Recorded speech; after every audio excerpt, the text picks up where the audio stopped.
সম্মানিত মুসল্লিয়ান ইকরাম, আমরা সকলেই অবগত আছি আমাদের জুমার আলোচনা চলতেছিল মসজিদের আদব সম্পর্কে।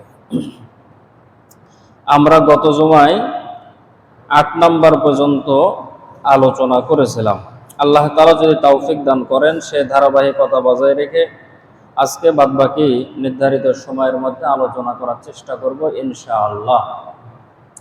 মসজিদ হচ্ছে আল্লাহ তাআলার ঘর, যেই ঘরের ব্যাপারে রাসূলুল্লাহ সাল্লাল্লাহু আলাইহি ওয়াসাল্লাম হাদিস শরীফের মধ্যে বলেন, আহাব্বুল বিলাদি ইলাল্লাহি মাসাজিদহা ওয়া আবগাদুল বিলাদি ইলাল্লাহি আসওয়াকুহা।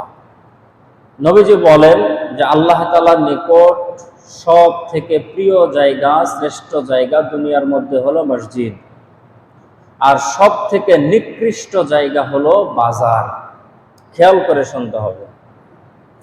নবীজি বলেন দুনিয়ার মধ্যে আল্লাহ তাআলার কাছে সব থেকে শ্রেষ্ঠ জায়গা হলো মসজিদ, আর সব থেকে নিকৃষ্ট জায়গা হলো বাজার। নবীজি বলেন যে 7 শ্রেণীর মানুষকে আল্লাহ তাআলা আরশে আজিমের নিচে ছায়া দিবেন, যখন সেই ছায়া ব্যতীত আর কোনো ছায়া থাকবে না। মানুষ নিজের পাপ অনুযায়ী, মানুষ ঘামের সাগরের মধ্যে, ঘামের মধ্যে মানুষ সাঁতার দিতে থাকবে, এবং সূর্য মানুষের মাথার উপরে চলে আসবে। সূর্যের তাপে মানুষের মাথাগুলো ফেটে যাবে, এবং ভাতের পাতিলার মধ্যে যখন জাল দিলে যেমন পানিগুলো যেমন বলক দিয়ে যখন উতলিয়ে বাইরে পড়ে, সেরকম ভাবে মানুষের মগজগুলো মানুষের নাক দিয়ে কান দিয়ে গড়তে থাকবে। সেই ভয়াবহ সময়ে আল্লাহ তাআলা 7 শ্রেণীর মানুষকে তার আরশের নিচে ছায়া প্রদান করবেন। তার মধ্যে 1 শ্রেণীর মানুষ হলো যাদের অন্তর সবসময় মসজিদের সঙ্গে ঝোলানো থাকে। তাহলে প্রথম হাদিস হলো যে দুনিয়ার মধ্যে সব থেকে শ্রেষ্ঠ জায়গা হলো মসজিদ, সব থেকে নিকৃষ্ট জায়গা হলো বাজার। আর 7 শ্রেণীর মানুষের ভিতরে 1 শ্রেণীর মানুষ হলো তারা যাদের অন্তর মসজিদের সঙ্গে ঝোলানো থাকে। তাদেরকে আল্লাহ তাআলা আরশে আজিমের নিচে ছায়া প্রদান করবেন। এখন আসেন, একজন সাহাবী আরেকজন সাহাবীর বাসায় গেছেন খোঁজ করার জন্য। বাড়ির দরজার মধ্যে নক করা হলো, ছোট্ট বাচ্চা দরজা খুললো, ডাক দিয়ে বলল যে তোমার আব্বা কি বাসায় আছেই? সাহাবীর ছোট্ট বাচ্চা উত্তর দিল যে না, আব্বা নাই। কোথায় গেছে? বলে মসজিদে গেছে। তো সাহাবী জিজ্ঞেস করে যে কখন আসবে? তো ছোট্ট বাচ্চা উত্তর দেয় কখন আসবে এটা জানি না। খেয়াল করেন, পরবর্তীতে সেই সাহাবী আর একবার গেছে সেই বাসায়, যাওয়ার পরে দরজায় নক করে সেই বাচ্চা দরজা খুলেছে। তো জিজ্ঞেস করলো তোমার বাবা কোথায়? বলে আব্বা তো বাসায় নাই। কোথায় গেছে? বাজারে গেছে। কখন আসবে? বলে গেছে তো এখনই চলে আসবে। এখন সেই সাহাবীর এই ঘটনা একটু আমাদের সঙ্গে মিলাইতে দেখি। সাহাবী জিজ্ঞেস করলো তোমার বাবা কোথায়? বলে মসজিদে গেছে। কখন আসবে? বলে জানি না। তোমার বাবা কোথায় গেছে? বলে বাজারে গেছে। কখন আসবে? বলে এখনই চলে আসবে। আমার বাসায় যাওয়ার পরে যদি কেউ যদি খোঁজ নেয় যে তোমার বাবা কোথায়, তো বলে মসজিদে গেছে। কখন আসবে? বলে 1:30টায় নামাজ, 40-এ আসবে। আর যদি বলে যে তোমার বাবা কোথায়? বলে বাজারে গেছে। কখন আসবে? তা তো বলতে পারতেছে না, বাজারে গেছে, এখন কখন আসে? কথা বলেন ঠিক না? তাহলে সাহাবীদের জীবনী আর আমাদের জীবনী বলেন দেখি, তাদের চলার পথ কেমন ছিল আর আমাদের কেমন ছিল? আমি যখন দোকানের মধ্যে বসি তখন আমার হাতের ঘড়ি দেখার সময় মোটেও থাকে না। খুব ভালো লাগে, গল্প করতেছি, সময় থাকে না, সময় পার হয়ে যায়, চলে যায়, ঘন্টার পর ঘন্টা চলে যায়। কিন্তু মসজিদে আসার পরে আমি বারবার শুধু ঘড়ির দিকে তাকাই যে কখন জামাতের সময় হবে, কখন নামাজ শেষ করে কখন দৌড় দিয়ে বাইরে যাব। কারণ মসজিদটা আমাদের কাছে জেলখানার মতো মনে হয়, খাঁচার মতো মনে হয়, বন্দি অবস্থার মধ্যে মনে হয় যে মসজিদে ঢুকলাম মানে বন্দি হয়ে গেলাম, কখন বের হব, যখন বের হব তখনই শান্তি। কিন্তু সাহাবীদের কাছে ছিল মসজিদ শান্তির জায়গা। যতক্ষণ তারা মসজিদে থাকতো ততক্ষণই তারা স্বস্তির মধ্যে থাকতো। তারা কি বাইরে কাজ করতো না? বলে সংসারের কাজে তারা বাইরে যেত, যতটুক সময় কাজ করার পর তো বাদ বাকি সময় মসজিদে থাকতো। আর আমরা নামাজের সময় আসি, তারপরেও ঘড়ি ধরে আসি, বারবার ঘড়ি দেখি যে কখন বের হব। তবে ইল্লা মাশাআল্লাহ, প্রত্যেকটা জিনিসের ভিতরে ভালো খারাপ তো থাকে। এর মধ্যেও কিছু মানুষ আছে আলহামদুলিল্লাহ যারা নামাজের অপেক্ষা করে, আজানের অপেক্ষা করে। মসজিদের সঙ্গে কলব ঝুলানো মানে সে অফিসে চাকরি করে, সে কলকারখানার মধ্যে কাজ করে, ব্যবসা প্রতিষ্ঠানের মধ্যে থাকে, আর সে অপেক্ষায় থাকে যে কখন মসজিদের মাইকে আজান হবে আর মালিকের কদমে গিয়ে সেজদা দেব। মসজিদের সঙ্গে অন্তর ঝোলানো মানে এই না যে দুনিয়ার সমস্ত কাজগুলো বাদ দিয়ে শুধু মসজিদে বসে থাকবো, তা না। মসজিদের দিকে যেন আমার মনটা যেন থাকে যে কখন আজান হবে। শুধু মুয়াজ্জিন সাহেবের মন মসজিদে থাকবে তা না, যে আজানের সময় হলে আজান দিতে হবে। ইমামের মন মসজিদের দিকে থাকবে যে কখন আজান হবে, নামাজের জন্য যাব, বিষয়টা তা না। প্রত্যেকটা মুমিন মুসলমানের কলব মসজিদের সঙ্গে ঝুলন্ত থাকবে যে কখন মসজিদের মাইকে আজান হবে আর মসজিদে যাব। যদি আমার হাতে সময় থাকে তো আজানের আগে এসে মসজিদের নামাজের জন্য অপেক্ষা করব। যতক্ষণ মানুষ মসজিদে বসে নামাজের জন্য অপেক্ষা করে, সে যদি সুবহানাল্লাহ, আলহামদুলিল্লাহ, লা ইলাহা ইল্লাল্লাহ, আল্লাহু আকবার কোন ধরনের জিকির যদি নাও করে, যতক্ষণ সে নামাজের জন্য অপেক্ষা করে ততক্ষণ আল্লাহ তাআলা তার আমলনামার মধ্যে নামাজ পড়ার সওয়াব লিখতে থাকেন। নামাজ শেষ করার পরে মানুষ যতক্ষণ মসজিদে অবস্থান করে আল্লাহ তাআলার পক্ষ থেকে বান্দার উপরে অনবরত রহমত নাজিল হতে থাকে। এই হলো মসজিদের সঙ্গে দিল ঝোলায় রাখা। কিন্তু আমাদের অবস্থা হয়ে গেছে সাহাবীদের অবস্থার পুরাটাই ভিন্ন। যে সাহাবীরা মসজিদে গেলে পরিবারের লোক বলতে পারতো না যে কখন আসবে, গেছে, বাসায় তো কাজ নাই, মসজিদেই থাকবে। আর আমাদের অবস্থাটা সম্পূর্ণ ভিন্ন। 5টার সময় নামাজ পড়ি, 2টা মিনিট সময় হয় না আমার হাতে যে একটু জিকির করব তারপরে বাইরে যাব। অনেক মুসল্লি আছে সালাম ফিরাতে দেরি, আমি সালাম ফিরায় ঘোরার সঙ্গে সঙ্গে দেখো 3 কাতার পার হয়ে গেছে। এটা নামাজের আদব না, এটা নিষেধ আছে হাদিসে।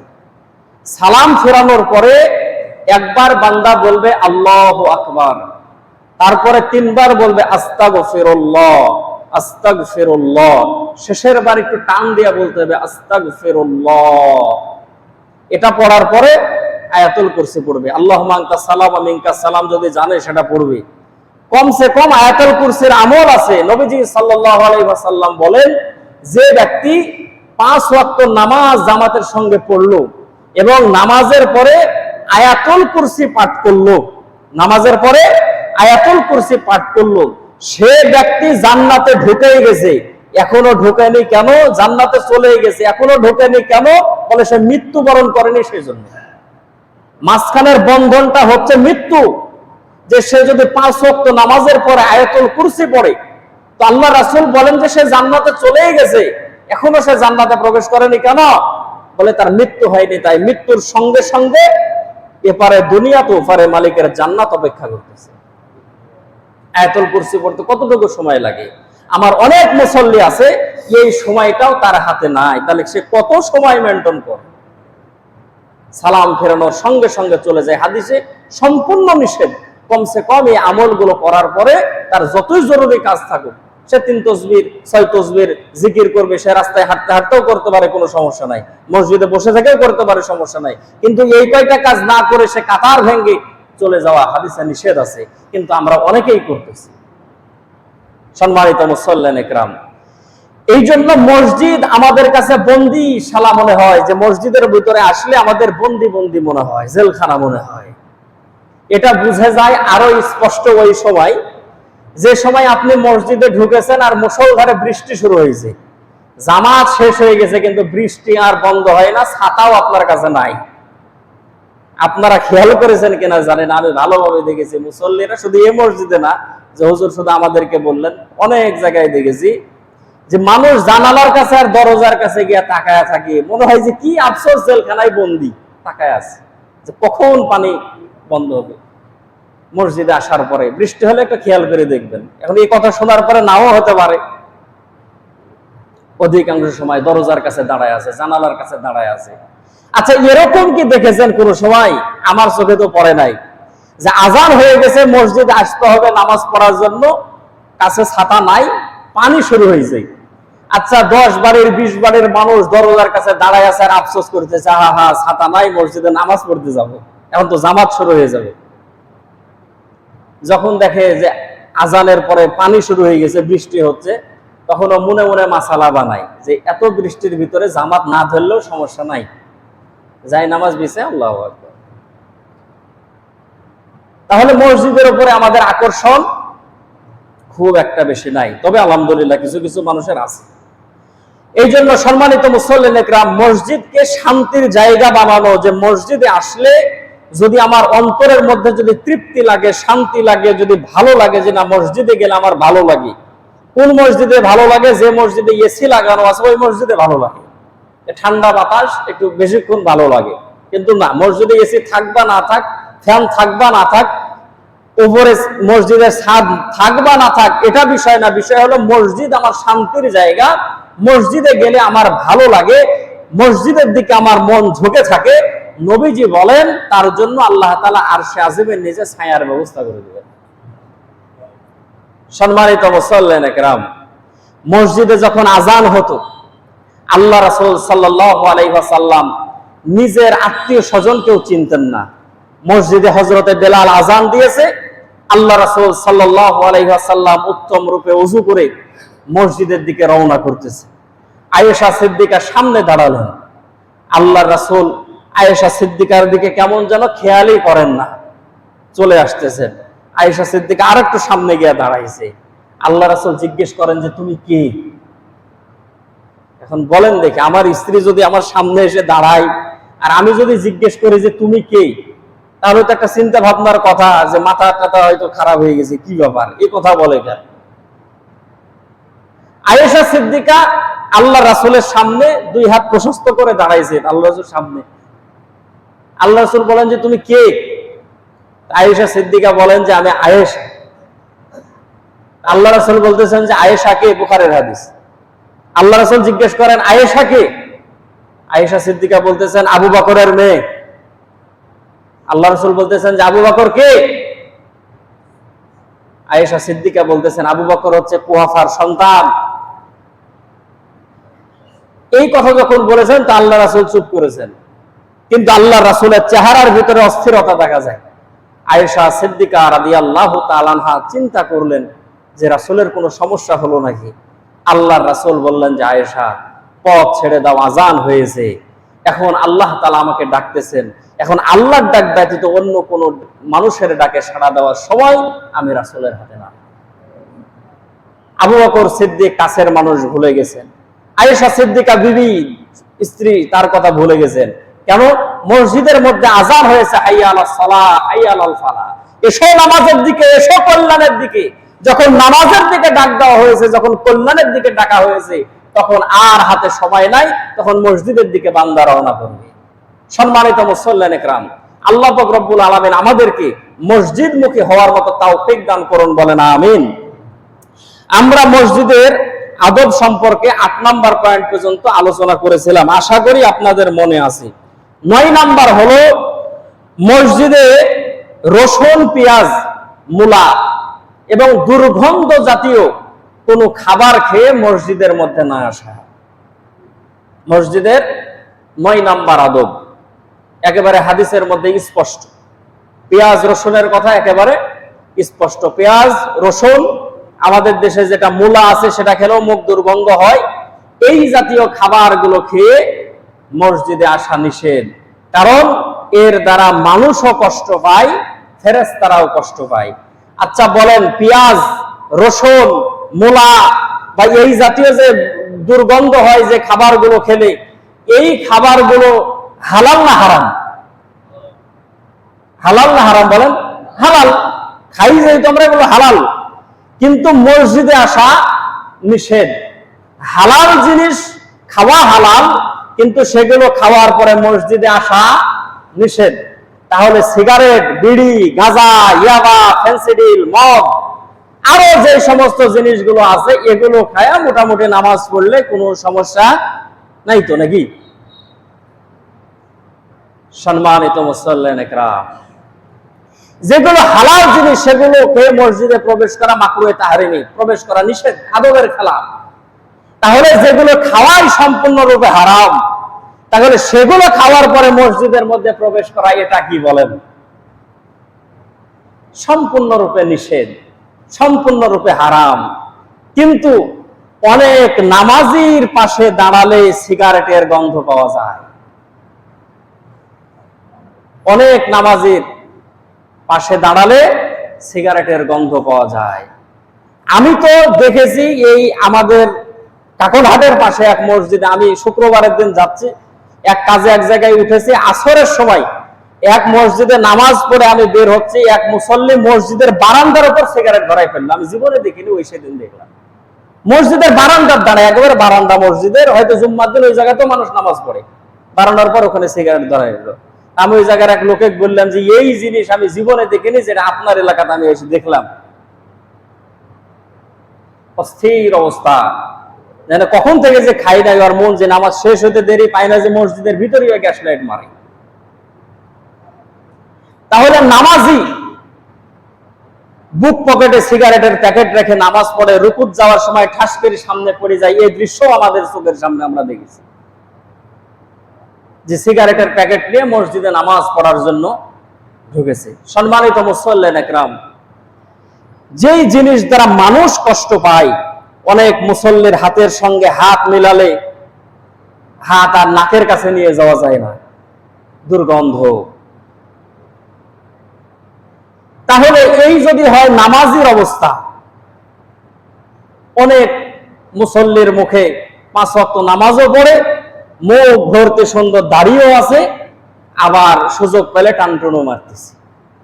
তাহলে বলেন দেখি, সেই ব্যক্তিকে কি নামাজ ছাড়ি দেবে? না, নামাজ মানুষকে গুনাহ থেকে, পাপাচার কাজ থেকে দূরে রাখে।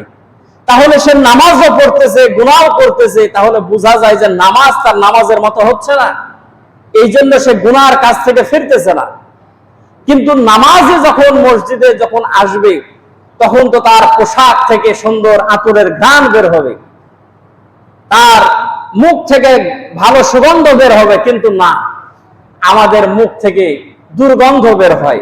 আবার অনেকে আছে যে ওইসব জিনিস টিনিস কিছু খায় না, কিন্তু এমনিতেই ব্রাশ করে না, এমনিতেই মুখে দুর্গন্ধ, ব্রাশ করে না, মেসওয়াক করে না, এমনিতেই দুর্গন্ধ।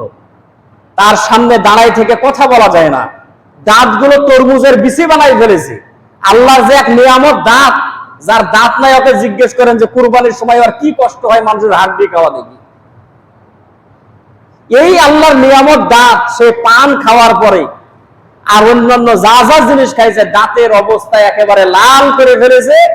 সেই দাঁত এখন পানি খেলেও শিরশির করে, অন্যান্য জিনিস তো খাইতেই পারে না, হাড্ডি দেখলে শুধু আফসোস করে, জোয়ান কালে খুব খাইছি, এখন আর পারি না। কিন্তু আর বয়স সেরকম হয়নি, কিন্তু এমনি এমনি জিনিস খায় আর দাঁত নষ্ট করে ফেলেছে। এই জন্য মুখ যাতে করে দুর্গন্ধ না হয়, আমার পোশাক থেকে যাতে করে দুর্গন্ধ বের না হয়, আমার পাশে যারা নামাজ পড়বে সে যাতে কষ্ট যাতে না পায়। অনেক সময় নামাজি পাশে দাঁড়ানোর পরে চিন্তা করে যে কার পাশে নামাজ দাঁড়ালাম, এই 4 রাকাত নামাজ শেষ করব কিভাবে। সম্মানিত মুসল্লিন ইকরাম, নেশার সয়লাব পুরা এলাকার ভিতরে, মসজিদ পর্যন্ত সেটা চলে আসে। অনেক সময় অনেক মানুষ নেশাগ্রস্ত অবস্থার ভিতরে মসজিদের মধ্যে প্রবেশ করে। নেশা এক মহামারী আকার ধারণ করেছে সমাজের ভিতরে। এটার প্রতিরোধ যদি আপনি না করেন, আপনি অপেক্ষায় থাকেন, আল্লাহর ঘর মসজিদে বললাম কিছুদিন পরে আপনার সন্তান সেই নেশার ভিতরে জড়ায় যাবে।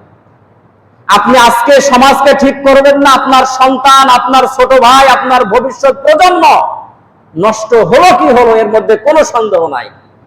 আমি যে ঘরের ভিতরে থাকি, আপনারা তো জানেন আমি যে জায়গায় থাকি, মাগরিবের পর জানালা খোলা যায় না গাঁজার গন্ধে।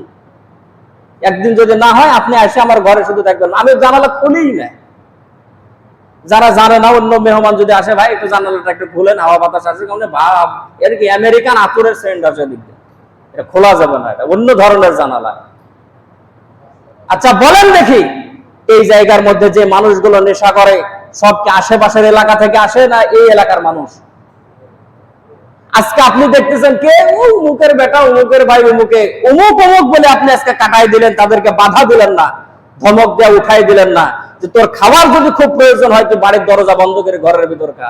আপনি বাধা দিলেন না। আপনি বিশ্বাস রাখেন আপনার সন্তান তাদের সঙ্গে বসলো কি বসলো, আপনার ছোট ভাই তার সঙ্গে বসলো কি বসলো। এই 2 বছর আগে যখন আমি দিগ্রামে আসি, এই দিগ্রাম 2 বছর আগের অবস্থা কি ছিল আর 2 বছর পরে কি হয়েছে মিলানাই যায় না। তাহলে আপনারা যারা 10 বছর আগে 20 বছর আগের কি অবস্থা ছিল আর 20 বছর পরে এই এলাকার অবস্থা কি হলো বলেন? তাহলে আর 5 বছর পর আর 10 বছর পর এই গ্রামের অবস্থা কি হবে বলেন? আজকে মানুষের ভিতরে ভদ্রতা নাই, নম্রতা নাই, আদব আখলাক কিচ্ছু নাই। প্রত্যেকটা মানুষের ভিতরে সে মানুষ না কি বোঝা যায় না। অল্প বয়সী ক্লাস মানে এসএসসি পরীক্ষা দিয়ে সে কলেজে গেছে, আর চোখের দিক তাকানো যায় না, এমন খাওয়া খাইছে চোখ দেখে বোঝা যায় যে কি মানুষ খাইছে, চোখের দিক তাকানো যায় না, আর সেন্স ঠিক নাই।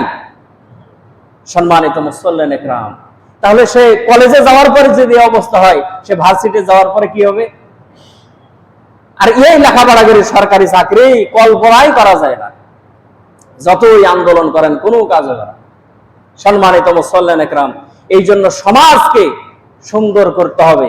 সমাজের ভিতরে যারা নওজোয়ান আছে, যারা যুবক আছে, আমি অনুরোধ করব, যারা মুরব্বী আছেন, যারা দায়িত্বশীল আছেন, আপনাদের কাছে অনুরোধ থাকবে যাতে করে অসামাজিক যে সমস্ত কাজগুলো আছে, যে সমস্ত কাজের দ্বারা যুব সম্প্রদায় নষ্ট হয়, ছোট্ট বাচ্চারা নষ্ট হয়, এই সমস্ত কাজগুলো সমাজের মধ্যে আমরা করতে দেব না ইনশাআল্লাহ।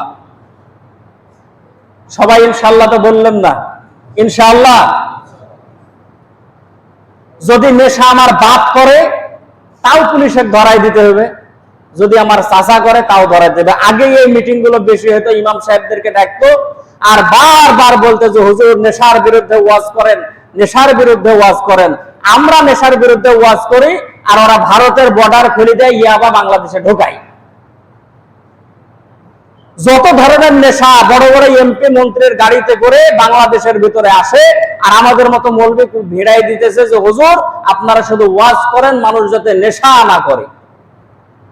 মানে এক লোক কন্ট্রাক্টরে নিয়েছে পুকুর সেচ করবে, যে পুকুরের পানি শুকাবে, পুকুর খনন করবে। এই জন্য তো 4 ইঞ্চির পাইপ শ্যালো মেশিন ভিড়াই দিয়েছে। সকালবেলা একবারে 7টা থেকে শুরু করে 4টা পর্যন্ত পানি ছেঁচেছে। পানি ছাঁচার পরে যে পুকুরওয়ালা যাওয়ার পরে দেখতেছে পানি চলে 1 মাজা, যাওয়ার পরে দেখতেছে পানি হয়েছে 1 গলা। 20,000 টাকা কন্ট্রাক্ট। পুকুরওয়ালা তো রেগে গেল, কিরে তো কি চেহারা দেখার কারণে বসালাম, পানি ছেঁচছিস, পানি তো কমার কথা। 1 মাজা পানি চলে, 1 কোমর পানি চলে, 1 গলা পানি হলো, কারণ কি?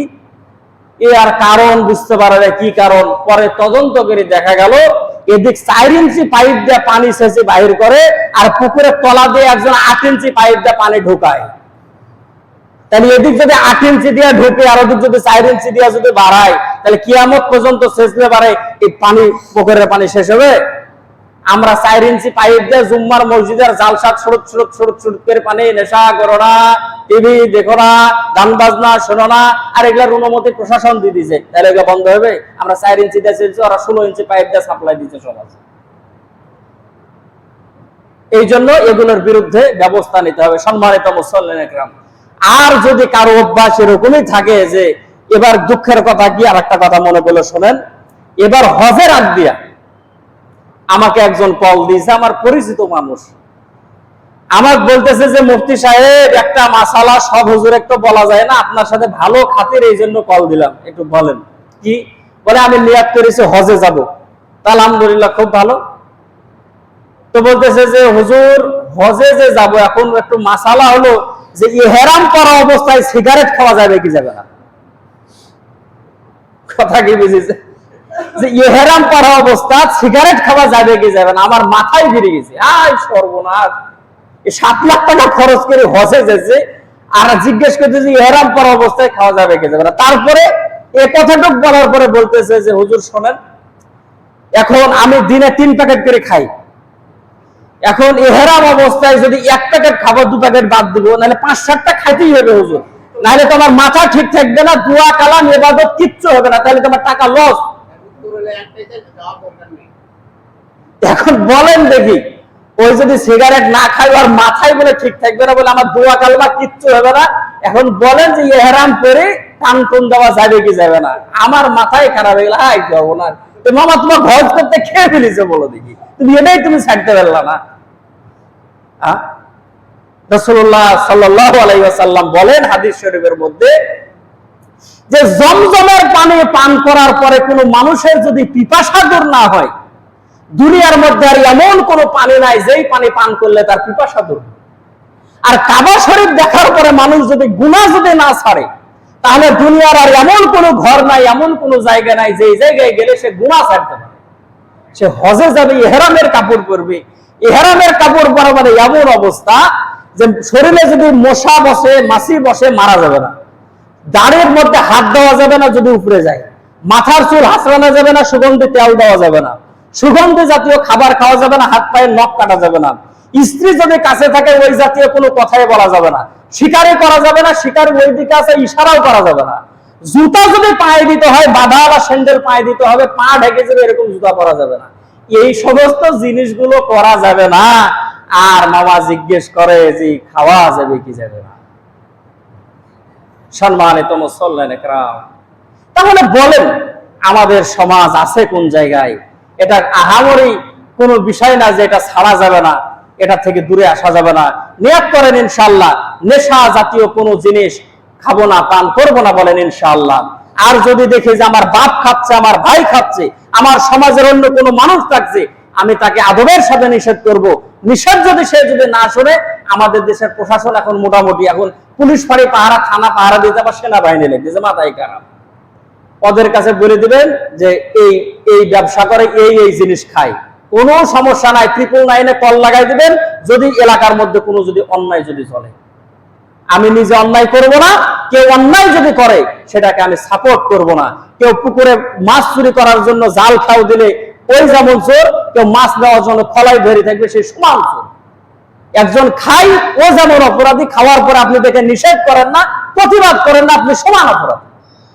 সম্মানিত মুসল্লিন ইকরাম, এগুলো থেকে আল্লাহ পাক রব্বুল আলামিন আমাদেরকে বাঁচার মতো তৌফিক দান করুন, বলেন আমিন। 10 নাম্বার আদব হলো আজান হয়ে গেলে মসজিদ থেকে বের না হওয়া। কোনো কারণে আপনি এক ওয়াক্ত নামাজ পড়ে মসজিদে অবস্থান করতেছেন, এই সময় মাগরিবের নামাজ পড়ে আপনি মসজিদে আছেন, এমন সময় এশার আজান হয়ে গেল, আর মসজিদ থেকে বের হওয়া যাবে না। বের হওয়া যাবে না বলতে কি? বের হওয়া যাবে না বলতে আপনি আজান হয়েছে, আপনার ছেলে এসে বলতেছে যে আব্বা এশার আজান দিয়ে দিল, মেলে যে আপনি আটা যে কুটাতে দিয়ে আসছেন, আটা যে নিয়ে আসলেন না, সকালে রুটি খাবো কি দিয়ে? আপনি চিন্তা করতেছেন যে ফজরের পর পর তো ওটা তো খুলবেও না, তাহলে নামাজ যা হবে পরে পড়া যাবে, আগে যাই ওটা মালটা আগে ডেলিভারি করি, হবে না, সম্পূর্ণ নিষেধ। বের হতে পারা যায় ওই সময় যে কোনো ইসলামী হালাকা চলতেছে মসজিদে, আশেপাশে 5-7 মসজিদের ইমাম আসছে, এখন তাকে যাওয়ার পরে সেখানে জামাত ধরতে হবে, তাহলে সেক্ষেত্রে আজান হয়ে গেল, সে যাওয়ার পরে সে মসজিদে জামাত ধরতে পারে। বা সাধারণ মানুষও যদি হয়, এখানে নামাজের পরে সে অপেক্ষা করতেছিল, সে বাস ধরবে, ট্রেন ধরবে, বা অন্য কোথাও যাবে, বা সামনে মসজিদে গিয়ে নামাজ পড়বে, তাহলে সেক্ষেত্রে সে বের হতে পারে। কিন্তু নামাজ আজান হলো, হায় আলাস সালাহ, হায় আলাল ফালাহ, আজান হলো, নামাজের দিকে আসার জন্য আহ্বান হলো, আর নামাজ বাদ দিয়ে দুনিয়ার কাজে মশগুল হওয়ার জন্য মানুষ যদি বের যদি হয়ে যায়, এটা সম্পূর্ণরূপে নিষেধ, সম্পূর্ণরূপে হারাম, এটা আদবের খেলাফ। জোহরের আজান হলো, আপনার বেটা এসে বললো যে মা রাইগে খুব ফায়ার, মার্কেটে যদি না যান দুপুরে ভাত খাইতে দেবে না, আপনি বললেন যে নামাজ জীবনে বহুত পড়া যাবে, আগে বউকে নিয়ে যায় বাজার করতে, নামাজ পড়বো পরে, সম্পূর্ণরূপে নিষেধ। দুনিয়াবি কাজের ভিতরে লিপ্ত হয়ে যাবেন, এই জাতীয় কোনো কাজ আজানের পরে মসজিদ থেকে বের হয়ে করা যাবে না। 11 নাম্বার গুরুত্বপূর্ণ, সেটা হলো মুসল্লির সামনে দিয়ে অতিক্রম করা, নামাজের সামনে দিয়ে নামাজের ভিতরে অতিক্রম না করা, না যাওয়া, এটা হলো মসজিদের আদব। নামাজে যখন মানুষ যখন জামাতে দাঁড়াতে সমস্যা হয় না, যখন মানুষ সুন্নত আর বেতের নামাজ যখন পড়ে তখন এই সমস্যাটা হয় যে নামাজি ব্যক্তির সামনে দিয়ে অতিক্রম করা। অনেকে মনের অজান্তেই করে ফেলে, অনেকে জেনে শুনে না বুঝে কিভাবে করে আল্লাহই জানে। তবে অনেক সময় মানুষ নামাজি ব্যক্তির সামনে দিয়ে অতিক্রম করে মসজিদের ভিতরে। নবীজি সাল্লাল্লাহু আলাইহি ওয়াসাল্লাম এই ব্যাপারে অনেকগুলো হাদিস পাওয়া যায়, এক এক হাদিসে এক একটা রওয়ায়াত আসছে। নবীজি বলেন যে নামাজি ব্যক্তির সামনে দিয়ে অতিক্রম করলে কি পরিমাণের গুনাহ হয় এটা যদি মানুষ জানতো তাহলে কমপক্ষে সে 70 বছর অপেক্ষা করত। আর এক হাদিসে আসছে নবীজি বলেন যে নামাজি ব্যক্তির সামনে দিয়ে অতিক্রম করলে কি পরিমাণের গুনাহ হয় এটা যদি মানুষ জানতো তাহলে সে 40 অপেক্ষা করত। এটার আবার ব্যাখ্যা করেছেন মুহাদ্দিসের ইকরামগণ, 40 বলতে 40 মিনিটও হতে পারে, 40 ঘন্টাও হতে পারে, 40 দিনও হতে পারে, 40 সপ্তাহ হতে পারে, 40 মাসও হতে পারে, 40 বছরও হতে পারে। আল্লাহর রাসূল বলেছেন যে 40 অপেক্ষা করত। এখন আসেন, নামাজি ব্যক্তির সামনে দিয়ে যাওয়া এটা নিষেধ, যেতে পারবে না, যাওয়া নিষেধ। এখন অনেক মানুষ আছে যে কোন সময় নামাজ, ফরজ নামাজ শেষ হয়েছে, এখন সে সুন্নত নামাজ পড়বে। এখন সে আরেক সময় হয় যে কেউ যদি মজবুক হয়ে যায় যে সামনের 2 কাতার নামাজ তারা জামাত পাইছে, 3 নাম্বার কাতারে যারা নামাজে দাঁড়াইছে তারা জামাত পায়নি, ওই সময় প্রথম যে 2 কাতার আছে বারে বারে খালি পিছনে তাকায়, বারে বারে তাকায় আর মিস কল দেয় যে তাড়াতাড়ি শেষ কর, কত বড় সূরা ধরেছিস, বারে বারে তাকায়। করা যাবে না। যেহেতু তারা মজবুক হয়েছে, নামাজ যেহেতু সে পায় নাই, সে কয় রাকাত আছে সেটা সে কমপ্লিট করবে, তারপরে আপনি আস্তে ধীরে বের হবেন। এই সময় একটা সমস্যা হয়, অনেকে নামাজের সামনে দিয়ে অতিক্রম করে। আরেক সময় সমস্যা হয় যে মানুষ যখন সুন্নত নামাজের জন্য যখন দাঁড়ায় তখন সামনে দিয়ে চলে যায়। তবে দাঁড়ানোর সময় একটু খেয়াল করে, একটু হুঁশ করে দাঁড়ানা যে আমি যে জায়গায় দাঁড়াচ্ছি মানুষ যাওয়ার সম্ভাবনা আছে কিনা। আপনি দাঁড়াই গেলেন ওই মিডিলে, যেটা এদিক দিয়ে মানুষ গেলে ওদিক যায়, এদিক দিয়ে গেলে উঠে যায়, দাঁড়ালেন সামনে, পিলারের সামনে দাঁড়ান, সূত্রা আছে সূত্রা নেই এক সাইডে দাঁড়ান, এমন জায়গায় দাঁড়ান যাতে করে কেউ আপনার সামনে দিয়ে অতিক্রম না করে।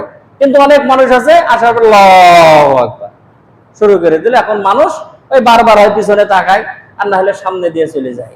তবে এখানে মাসালা জানতে হবে, যদি আপনি নামাজের ডান সাইডে থাকেন, একজন নামাজ পড়তেছে, আপনি যদি ডান সাইডে থাকেন তাহলে আপনি চলে যেতে পারবেন না, বাম সাইডে যদি থাকেন চলে যেতে পারবেন না। তবে একেবারে যদি বরাবর যদি থাকেন, যে একজন নামাজ পড়তেছে আর আপনি তার কি আছেন, একেবারে বরাবর বসে আছেন, তাহলে আপনি ডান দিকে অথবা বাম দিকে উঠে চলে যেতে পারেন, কোনো সমস্যা নাই।